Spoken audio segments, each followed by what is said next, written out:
शिवाय नमस्तुभ्यं। ये शिव कृपा, शंकर की उदारता, ये शिव करुणा।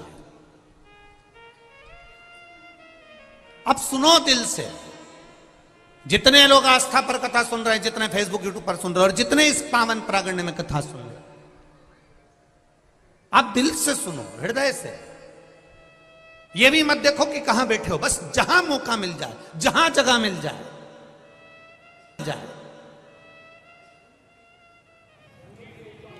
एक काशी के एक भक्त की कथा आती है जिसका नाम भोला था। माता पिता थे, आंखों से अंधा बेटा ने जन्म ले लिया था।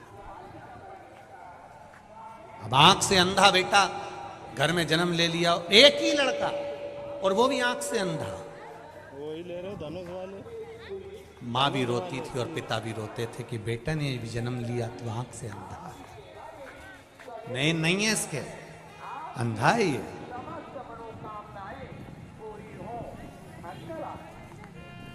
बेटे को जैसे तैसे माता पिता ने पाल पोस कर बड़ा कर।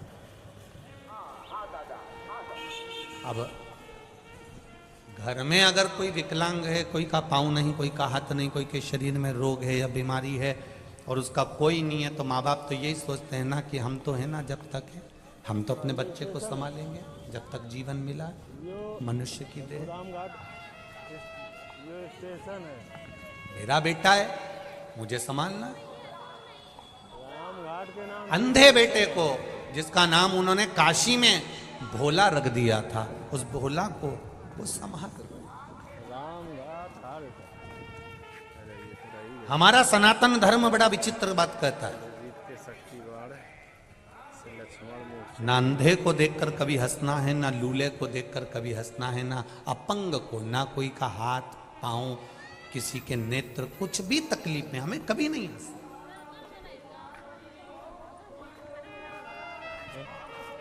क्योंकि आप भगवान से क्या मांगते हो? भगवान मुझे आनंद देना, बोलते हो कि नहीं बोलते? भगवान मुझे खूब खुशियां देना। तो भगवान मन में सोचता है, जब तुझे अंधे को देखकर इतनी खुशी हो रही है, लूलों को देखकर इतनी खुशी हो रही है, लंगड़े को देखकर इतनी खुशी हो रही है, तो भगवान भी सोचता है ये गिफ्ट क्यों ना मैं तुझे भी दे दूं, तू पूरी जिंदगी खुश रह ले। ना तो हमें किसी अंधे को देखकर हंसना है, ना किसी विकलांग को देखकर, ना किसी कमजोर को देखकर, ना कोई शरीर से बहुत मोटा है, बहुत तगड़ा है, हमें उसको देखकर भी नहीं हंसना। कोई बहुत दुबरा है, उसको देखकर भी हमें नहीं हंसना।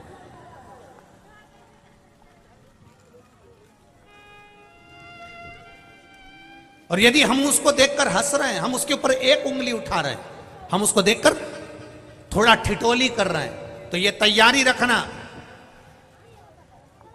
कि इस कष्ट को भोगने के लिए आपका एक जन्म हो सकता है। 84 लाखवें नंबर की योनि है मनुष्य की। 83,99,999 योनियां काटने के बाद यह मनुष्य की योनि 84 लाखवें नंबर की आती है। 21,600 श्वास रोज प्रतिदिन इस शरीर से निकलती है। 3.5 करोड़ पूरे शरीर में रोम छिद्र हैं। ये 3.5 करोड़ रोम छिद्र भगवान ने दिए। 21,600 श्वास प्रतिदिन शरीर से निकल रही है।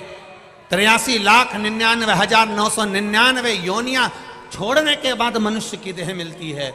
और वह मानव की देह अगर हमने केवल निंदा में, बुराई में, चुगली में, गलत कार्य में निकाल दिया तो हमारा जीवन व्यर्थ है, फिर उस जीवन का कोई महत्व नहीं है जो शिव जी ने दिया। करो भजन, घर से भी आओ, और किसी के पास में पैसा नहीं है, वो के मेरा मन बहुत करता है कथा में जाने का, पर इतनी दूर हो, मेरे पास ऑटो का किराया नहीं, भगवान ने मुझे दिया है, तू बैठ मेरे साथ में। हो सकता है ये 10 रुपए मेरे कहीं मेडिकल में लगने वाले होंगे, डॉक्टर में लगने वाले होंगे, तो 10 रुपए में तुझे ले जाकर कथा सुना दूं। इससे बढ़कर सुख और क्या होगा? घर से खाली गाड़ी आ रही है, पड़ोसन से पूछ लो चल रही है कथा में, रिश्तेदारों से पूछ लो कथा में चल रहे हो, हम जा रहे हैं कानपुर में कथा सुनने, कल्याणपुर में कथा चल रही है, हम कथा को सुनने के लिए जा रहे हैं, कथा श्रवण करने जा रहे हैं। चित्त से आनंद से कथा को सुनना है। हमको यहाँ दिखावा नहीं करना है। आपके कानपुर में बहुत कथा होती है, कानपुर वासियों को मेरा नमन है। बहुत बड़े बड़े रूप में कथा होती है, उनको भी नमन है।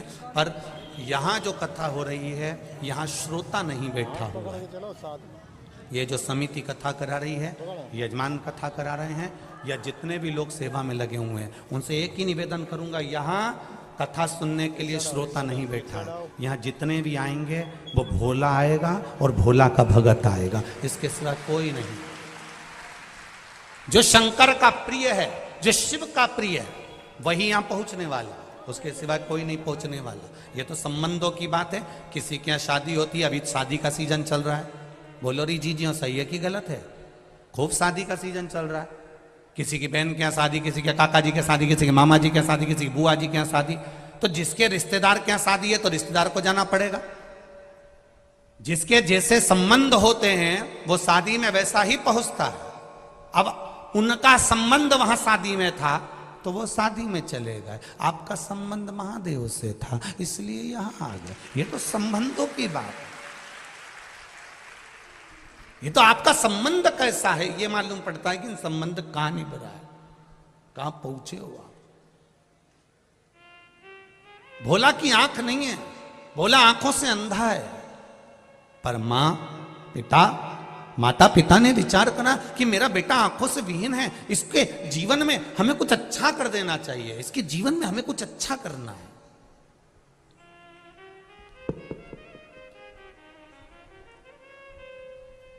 खूब अच्छा करने का प्रयास करो। एक आप सबसे निवेदन है, अपने बच्चों को, तुम्हारे पास में कितना पैसा है कभी अपने बच्चों को मत बताना। तुम्हारी अटैची में कितना सोना है कभी अपने बच्चों को मत बताना। तुम्हारे पास में कितनी प्रॉपर्टी है अपने बच्चों को मत बताना। पत्नी को भले बता देना, भाई बंधु को भले बता देना, मना नहीं, पर बच्चों को मत कहना कि तेरे बाप के पास में, तेरे पिता के पास में इतनी दौलत है, काय को चिंता करता है, काय को टेंशन लेता है। कभी नहीं कहना कि इतना धन, इतना वैभव, इतनी दौलत है। बच्चों से कहो पढ़ाई करो, विद्याध्ययन करो, मेहनत करो और अच्छी मेहनत करो और दिल से करो। और मेहनत कर कर तुम्हारे पिता ने जैसे कमाया है वैसा तुम कमाओ। बाप की जागीर पर कभी ऐश ना करना। अपने बच्चों को बताओ। भोला के माता पिता ने विचार करा कि भोला एक दिन शरीर हमारा छूट जाएगा और भोला आंख से अंधा है, कुछ करा जाए व्यवस्था, क्या करा जाए। तो उन्होंने कहा कि ये आंख से अंधा लड़का करेगा क्या, ना तो नौकरी कर सकता, ना सर्विस कर सकता, ना कुछ करेगा। एक काम करते हैं, इसको शंकर जी के मंदिर जाना सिखा देते हैं, इसको मंदिर तक ले जाना सिखा देते।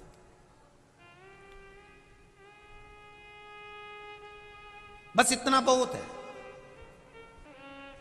वो भोला के माता पिता ने अपने बच्चे को मंदिर तक जाना सिखाया। आप में से कितनी माताएं बैठी हैं जो अपने बच्चे से रोज कहती हैं कि बेटा एक लोटा पानी भरकर मंदिर चले जाया कर। हाथ उठाओ जरा, सभी हो। जय हो, रख लो जी हो, प्रणाम, बहुत बढ़िया।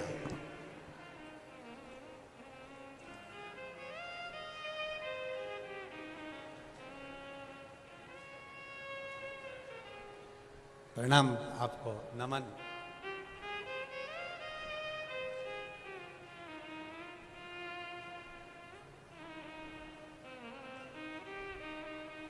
होना चाहिए।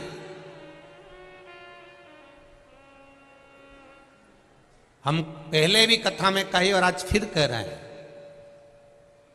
संसार में होने वाले क्राइम को, संसार में होने वाले जितने भी बुरे काम हैं, क्राइम है, इसको शासन कभी नहीं रोक सकता। इसको शासन कभी जिंदगी में नहीं रोक सकता। क्राइम को अगर रोक सकते हो तो आपके घर के संस्कार रोक सकते हैं। आप रोक सकते हो इसको। आप अपने बच्चों को अच्छा संस्कार दीजिए, क्राइम होना बंद हो जाएगा। प्रशासन कितना रोकेगा? सरकार कितना रोकेगी? आप अपने बच्चों को अच्छा संस्कार दो, बेटा कभी गलत कर्म मत करना, भगवान पर भरोसा रखना, कभी गलत काम की ओर अग्रणी मत होना। मेरा भोलेनाथ बैठा है, उसने मेरे दुख में साथ दिया है, तो विश्वास रखती हूं कि तेरी जिंदगी में कदम से कदम मिलाकर मेरा शंकर चलेगा। टेंशन मत लेना। अपने बच्चों में भगवान के प्रति, शिव के प्रति, उसके भीतर इतना बल प्रदान कर दो, इतना बल दे दो कि बच्चा कभी गलत करने की सोचे ही नहीं। कभी बच्चे, अपने घर के बच्चे कभी गलत मार्ग की ओर जाए ना।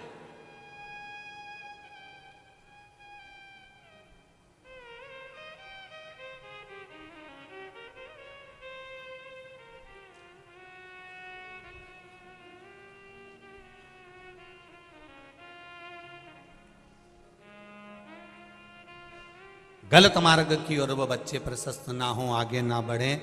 हम कई बार कथाओं में कहते हैं आपका संस्कार, आपके घर की परवरिश,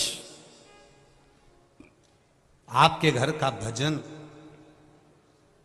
आपके घर की भक्ति ये गलत कार्य को रोक सकती है। यहाँ इतनी माताएं बैठी हैं और इतने पुरुष बैठे हैं, इसमें 70-80 वाले तो बहुत कम हैं। ज़्यादातर जितनी भी माताएं और पुरुष वर्ग बैठे हुए हैं सब युवान बहुएं, बेटे, भाई बैठे हुए हैं, माताएं बैठी। क्योंकि बुजुर्ग माताओं को तो ये लगता है कि भाई महाराज कथा करने आए हैं, ढेर भीड़ हो रही होगी, पैदल भी खूब चलना पड़ता है, तो बुजुर्ग लोग कथा तक पहुंच नहीं पाते। वो कहते हैं हम आस्था पे ही सुन लेंगे, फेसबुक यूट्यूब पर ही सुन लेंगे।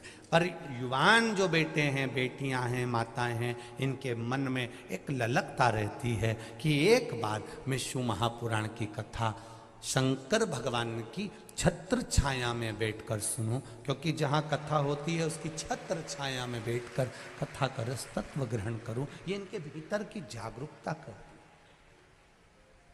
अब कहो,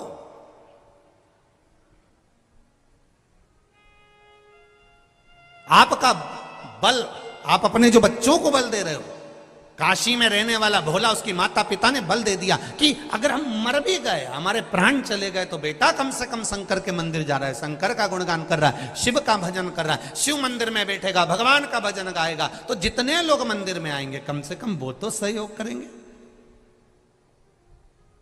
आप लोग जिस मंदिर में जल चढ़ाने जाती होगी ना, 2-4 महिलाओं की तो आपस में इतनी फ्रेंडशिप हो गई होगी, इतनी फ्रेंडशिप कि एक दूसरे के बिना रहे ही नहीं। और कहीं कहीं की तो यहाँ भी आई होगी तो ग्रुप में आई होगी, हम तो उस मंदिर वाले हैं, वो भी ग्रुप में बैठी होगी कि हम उस मंदिर वाले हैं, हम लोग वो कथा सुनने के लिए।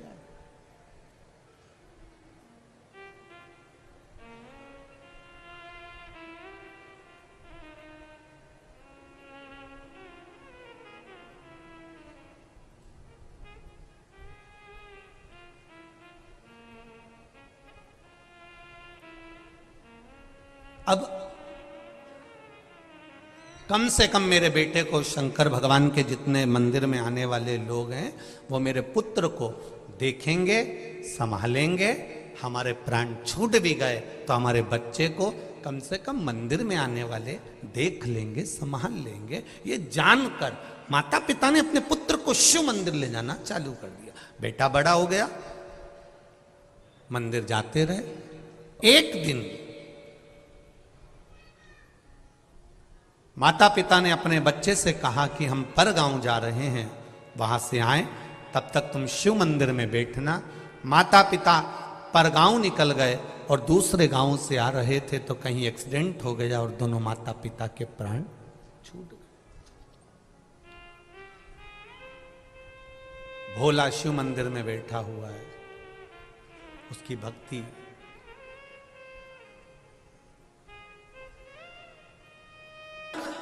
उसको नहीं मालूम कि मेरे माता पिता मर चुके हैं, मेरे माता पिता चले गए, प्राण छूट गए, पर जल बरस रहा है, नेत्रों से जल बह रहा है, लगातार बह रहा है।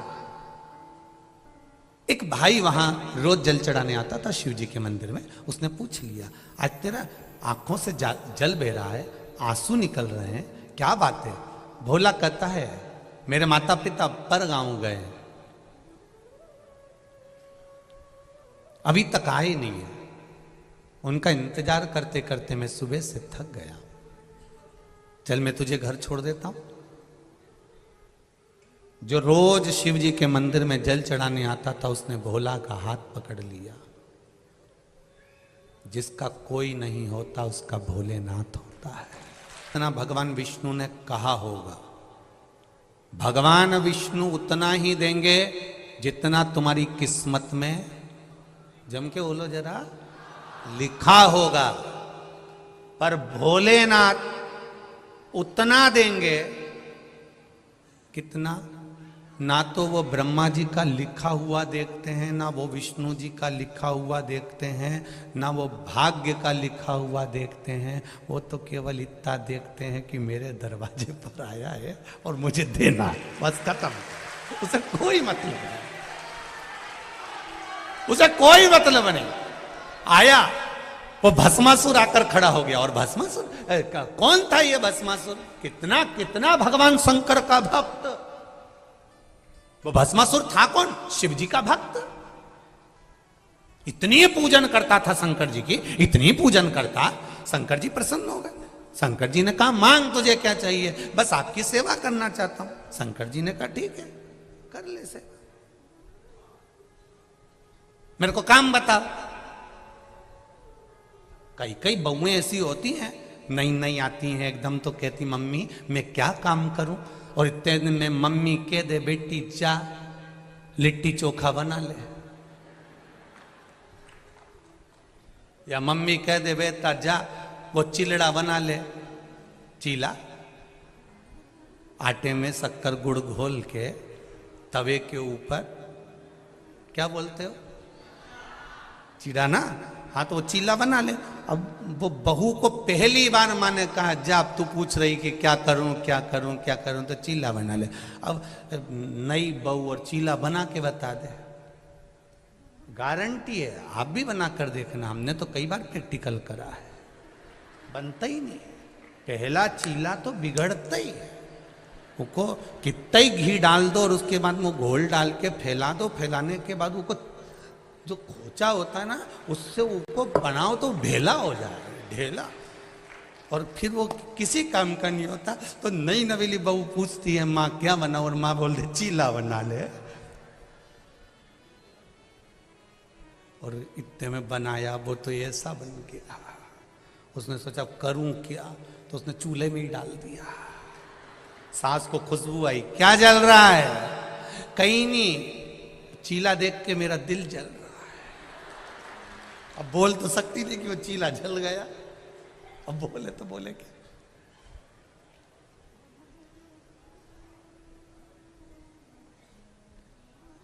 भस्मासुर शिव जी से पूछते हैं आप बताओ मेरे लिए आज्ञा क्या है? शंकर भगवान ने कहा क्या आज्ञा करूं तेरे को? नहीं मेरे को कोई काम बताना पड़ेगा। नंदी को भी आपने काम दिया, भृंगी को भी काम दिया, श्रृंगी को भी काम दिया, सबको काम दिया, मुझको काम बताओ। शंकर भगवान ने पार्वती जी से पूछा तू बता इसको क्या काम बताऊं? एक तो इसमें अक्कल नहीं है। शंकर भगवान जैसे ही बोले तो पार्वती जी बोलिए आपका भजन करने वाला जितना भी है, शंकर भगवान रावण कंस जितने देखो शिव जी के भगत, तुम देखना तुम्हारे कानपुर के किसी मंदिर में जाकर बैठना, थोड़ी देर जल चढ़ा रही है, इतनी देर में पीछे से कहीं का आ गया और चिल्ला के हार हार। अब सिर पे पल्लू रखी तो पहले पलट के देखी है कौन है, ऐसा भयंकर चिल्लाया है। तो अब इसको थोड़ी बहुत अकल होती तो कोई पूजन कर रहा बेचारा घबरा जाएगा, डर जाएगा, चिल्ला चढ़ाया। अब भस्मासुर बोले मुझे सेवा बताओ। शंकर जी ने पार्वती से पूछा अब तुम बताओ क्या सेवा दूं? पार्वती जी बोली बहुत सारी सेवाएं, तुम्हारी सेवा में कमी है क्या? इसको कह दो कि मुझे